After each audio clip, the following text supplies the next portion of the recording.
السلام علیکم دوستو، آج انشاءاللہ ہم سورہ بقرہ کی ایک اور آیت کا ترجمہ اور تشریح کریں گے۔ اس سے پہلے جو آیات ہم نے الف لام میم سے لے کر کے ہم المفلحون تک کا ترجمہ اور تشریح تھوڑی بہت کی، یہ آیات سب جو ہم سورہ فاتحہ میں دعا مانگتے ہیں اہدنا الصراط المستقیم، تو اس کی وہ جو راستہ ہے اس کی پہچان ہمیں کراتی ہیں یہ جو آیات ہیں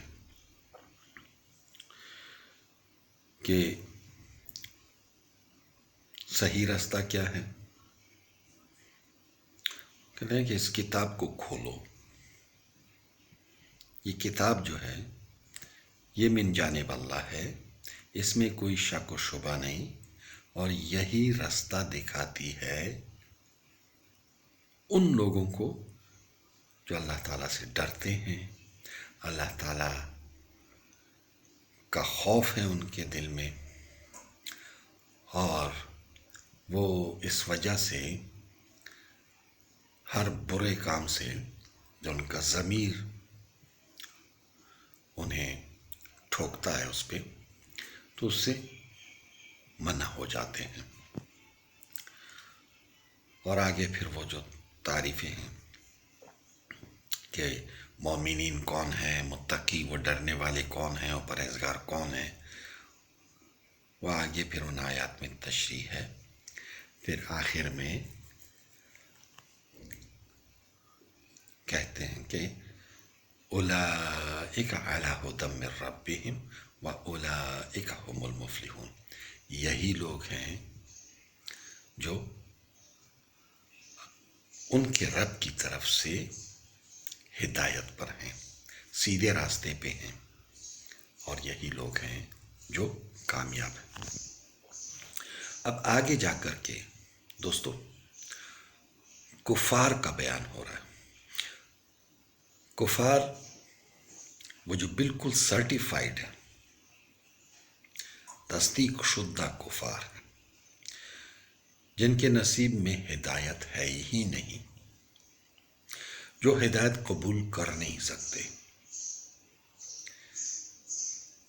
وہ کفار، ان کے بارے میں احادیث میں آتا ہے، ان کا کلی مفہوم ایسا بنتا ہے کہ حضرت آدم علیہ السلام جب پیدا فرمائے گئے تو ایک میدان میں ان کی دونوں کندھوں سے، رائٹ کندھے سے اور لیفٹ کندھے سے، جتنے بھی اس کی اولاد ہے، آخر دن تک جتنی بھی اولاد ہے اس دنیا کے، مطلب ہے جو عالم انسانیت ہے، یہ جو ہم انسان ہیں، ان کا جو آخری دن ہے جسے ہم یوم الآخرہ کہتے ہیں، جب سب انسان ختم ہو جائیں گے، اس دن تک جتنے بھی اس کی اولاد پیدا ہونی تھی یا ہونی ہے، وہ پیدا فرما دی گئی، اور ان کے دونوں کندھوں سے چیونٹیوں کی طرح رینگ رینگ کر وہ اس میدان میں جمع ہوئے۔ تو دوستو اس دن اللہ تعالیٰ نے ایک عہد لیا، ایک وعدہ لیا، ایک اقرار کیا ہم لوگوں نے اللہ تعالیٰ کے ساتھ۔ ہمیں یاد نہیں، ہمیں یاد نہیں، مگر ہم نے اقرار کیا۔ اللہ تعالیٰ نے ہمارے ساتھ وہ کہتے ہیں نا کہ انٹروڈکشن کی اور کہا کہ میں ہی تمہارا پیدا کرنے والا ہوں، میں ہی تمہارا رب ہوں۔ تو ہم سب نے جتنے بھی قیامت تک آنے والے آل آدم ہے، ان سب نے اقرار کیا کہ ہاں تو ہی ہمارا پیدا کرنے والا ہے اور تو ہی ہمارا رب ہے۔ اس کے بعد اللہ تعالیٰ نے آرڈر کیا کہ اب میرے سامنے سجدہ ریز ہو جاؤ، سجدہ کرو۔ تو ان میں سے بہت سارے ایسے تھے جو فوراً سجدے میں گر گئے،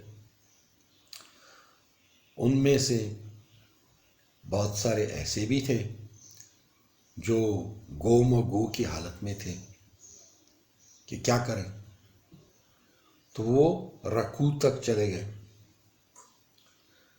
اور پھر بہت سارے ایسے بھی تھے جو کھڑے رہے، سجدہ نہیں کیا۔ تو وہ اس دن فیصلہ ہو گیا۔ وہ جو مکمل سجدے میں فوراً چلے گئے وہ ایک کیٹیگری ہے جسے ہم کہتے ہیں مؤمنین۔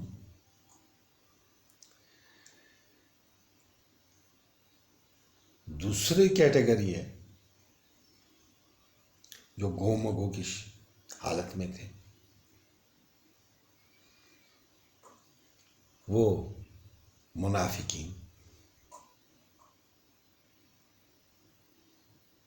اور تیسری کیٹیگری ہے جنہوں نے بالکل انکار کیا اور کھڑے رہے، سجدہ نہیں کیا۔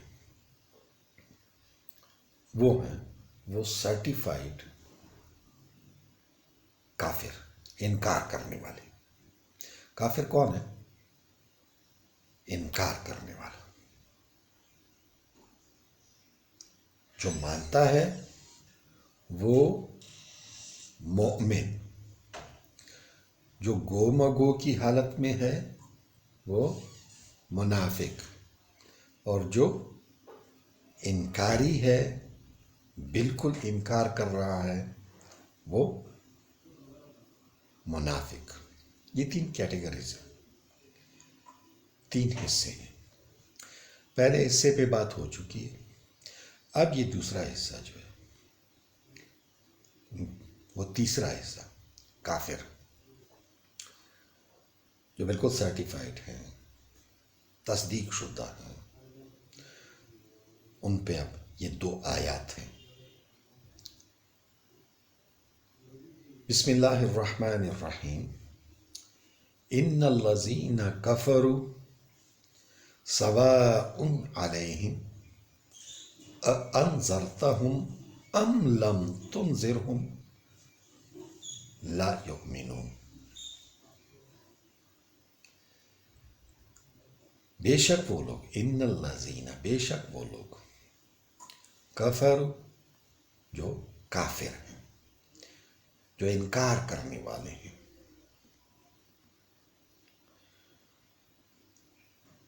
ان الذین کفروا سواء، برابر ہے، برابر ہے۔ اب کیا برابر ہے؟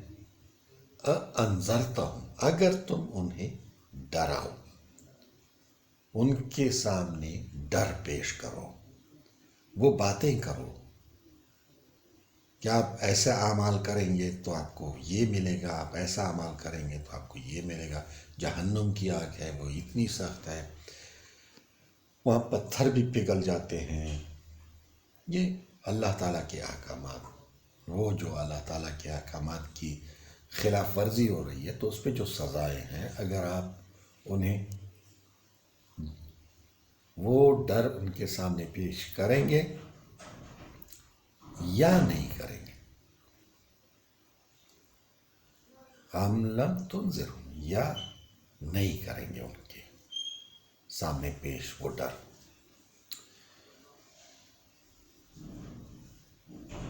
لا یؤمنون، ایمان نہیں لانے والے وہ. کیوں ایمان نہیں لانے والے؟ کیونکہ ان کے اوپر مہر لگ چکی ہے، وہ تصدیق شدہ ہے، مطلب اٹیسٹڈ ہو گیا. وہ یہاں پہ کوئی ہوتا ہے نا، آپ کاغذات اٹیسٹ کرتے ہیں کہ ہاں اصل میں نے دیکھا ہے. یہ جو ہم ادھر ہے نا، یہ ہم وہ ڈپلیکیٹ ماڈل جو چل رہا ہے. ہماری اصل کیا ہے؟ اصل وہ تو ہم تو یہاں پہ ابھی وہ اس کی تصدیق، وہ جو فیصلہ ہے نا اس نے، اس کی تصدیق کے لیے ہم ادھر آئے ہوئے ہیں تاکہ ہمارے پیپرز آ جائیں اور پھر یہ کوئی نہ کہہ سکے کہ یہ ظلم ہوا ہے. اب وہ ہم پیپرز حل کر رہے ہیں. ہمارے سامنے کویسچن پیپر ہے. یہ دنیا، یہ دولت ہے، ایک طرف شیطان ہے، ایک طرف رحمان ہے.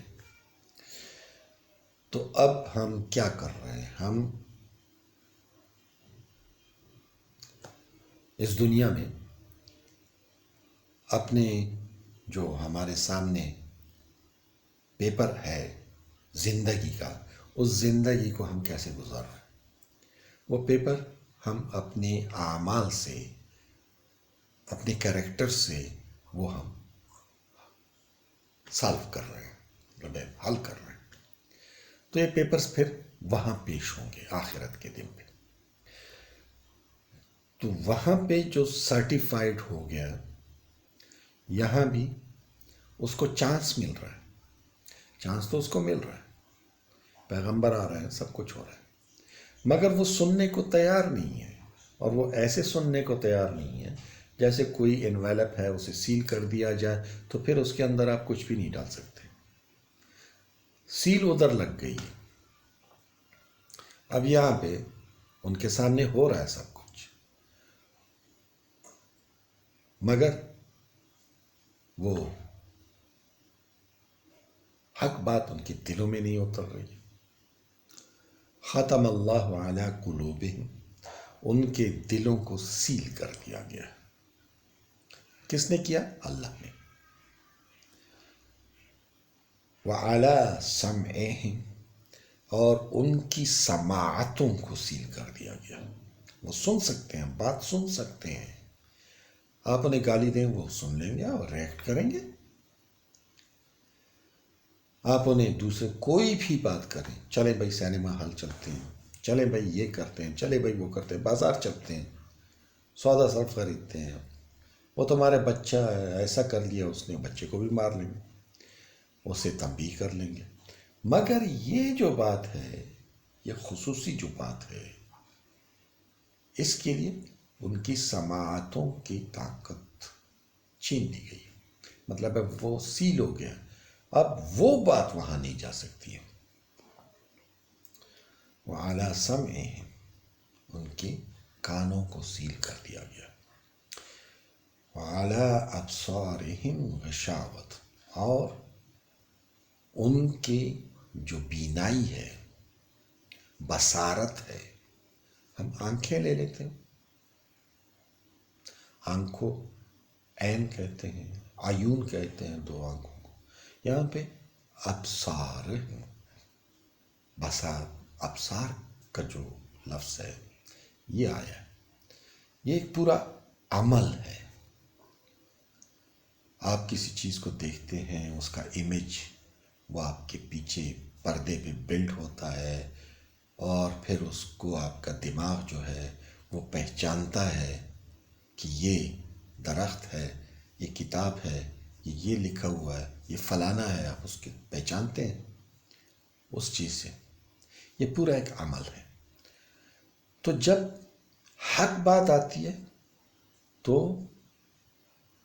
وہاں پردے ڈلے ہوئے، اس کی پکچر وہاں نہیں آ رہی. بصارت کمپلیٹ نہیں ہے، وہاں پردہ پڑا ہوا، تو اس لیے وہ بھی عمل رک گیا۔ ختم اللہ علی قلوبہم وعلی ابصارہم وعلی سمعہم وعلی ابصارہم غشاوۃ ولہم عذاب عظیم۔ مطلب یہ پورا پروسیس جو ہے وہ بیان کیا گیا ہے اس میں کہ بھائی وہ کمپلیٹلی سیلڈ ہے، ان کو حق بات سمجھ نہیں آ رہی، باقی سب باتیں وہ سمجھ جاتے ہیں، حق بات نہ ان کے دل میں اترتی ہے، نہ ان کے کانوں سے اندر جاتی ہے، نہ ان کے آنکھوں دیکھی وہ کوئی پہچان پیدا کر سکتے حق بات میں، تو وہ عمل تو بالکل سیل ہے۔ تو ان کے لیے برابر ہے آپ بات کریں یا نہ کریں، ان کو آپ ڈرائیں یا نہ ڈرائیں، تو ان کے لیے روز آخرت پہ ایک بہت بڑا عذاب ہے، وَلَهُمْ عَذَابٌ عَظِيمٌ، بہت بڑا عذاب ہے۔ یہ 2 آیتیں ہیں۔ اب اس کا یہ مطلب نہیں ہے کہ حضور صلی اللہ علیہ وسلم کو منع کیا گیا ہے کہ آپ ان کو تبلیغ نہیں کریں گے، آپ ان کو دعوت نہیں کریں گے، مطلب ان کو آپ حق بات کی دعوت نہیں دیں گے، اس سے منع نہیں کیا گیا، یہ عام ہے، دعوت عام ہے۔ یہ آپ یہ جتنے بھی پریچرز ہیں، جتنے بھی خطیب ہیں، جتنے بھی مبلغ ہیں، ان پہ یہ لازم ہے، بلکہ ہر وہ بندہ وہ مبلغ ہے جو کوئی آیت یا کوئی حدیث سنے تو اس پہ یہ لازم ہے کہ وہ دوسروں تک پہنچائے، یہ ایک امانت ہے، اس کے پاس آئی تو اسے دوسرے تک پہنچانا یہ اس پہ لازم آتا ہے، اور اس کا بہت بڑا درجہ ہے۔ اب آگے ہدایت دینا یا نہ دینا یہ اللہ تعالیٰ کا کام ہے، آپ نے اپنی ذمہ داری پوری کرنی ہے، ہر بندے تک اللہ کا پیغام پہنچانا ہے۔ آگے کون بالکل مکمل سیل ہے اور کون اس بات کو قبول کرتا ہے وہ اللہ تعالیٰ جانے۔ تو جناب یہاں تک کافروں کا بیان آ گیا، آگے ایک بہت خوفناک بیان ہے، وہ ہے منافقین کا۔ اس کو اگر ہم گہرائی میں جا کر کے سمجھیں تو مجھے خود اپنے آپ پہ شک ہونے لگتا ہے۔ اللہ تعالیٰ ہم سب کی حفاظت فرمائے، کیونکہ دوغلا پن تو ہمارے میں ہے، ہم منہ سے بات کچھ اور کرتے ہیں، دل میں بات کچھ اور ہوتی ہے۔ تو انشاءاللہ کل سے منافقین پہ جو قرآن کا بیان ہے وہ ہم اس پروسیس کو شروع کریں گے۔ تو کل تک کے لیے انشاءاللہ اجازت۔ اگر آپ کو میرا یہ ویلاگ پسند آتا ہے تو برائے مہربانی میرے اس چینل کو سبسکرائب کر دیجیے گا۔ شکریہ، اللہ حافظ۔